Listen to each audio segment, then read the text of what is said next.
Hello बच्चों, let's read the question. Question says expansion during heating, that is occurs only in solid, increases the density of material, decreases the density of material, occurs at the same rate for all liquids and solid. So बच्चों अगर हम इस question की बात करें तो ये इसके साथ कौन सा सुइटेबल है, तो हम सबसे पहले देखेंगे यहाँ पे बच्चों की कॉन्सेप्ट। की कॉन्सेप्ट में अगर हम बात करें, जो एक्सपेंशन होता है, एक्सपेंशन, यहाँ एक्सपेंशन का मतलब है, एक्सपेंशन का मतलब है थर्मल एक्सपेंशन, थर्मल एक्सपेंशन। अब अगर हम थर्मल एक्सपेंशन की बात करें तो ये क्या होता है, होता क्या है एक्चुअल में, ये होता है चेंज, मैं लिख देता हूं, चेंज इन लेंथ,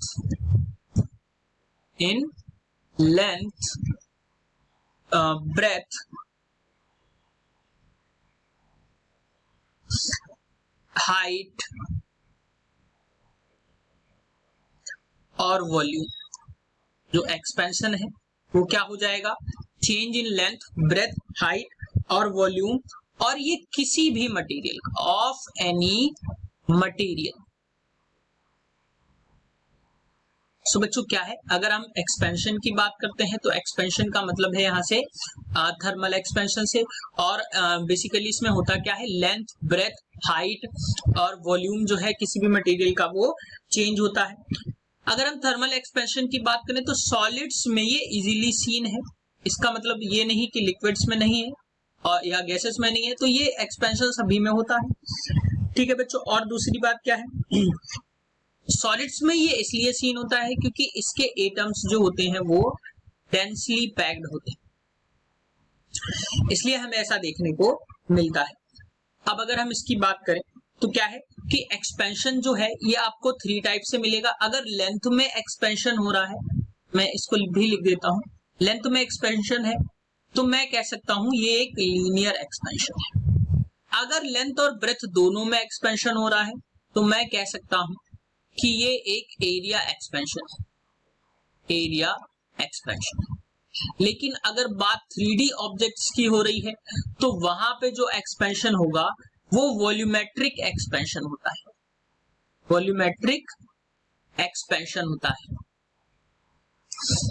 अब बच्चों क्या है कि वॉल्यूमेट्रिक एक्सपेंशन में क्या होगा कि वॉल्यूम जो है वो इंक्रीज होगी किसी भी चीज की।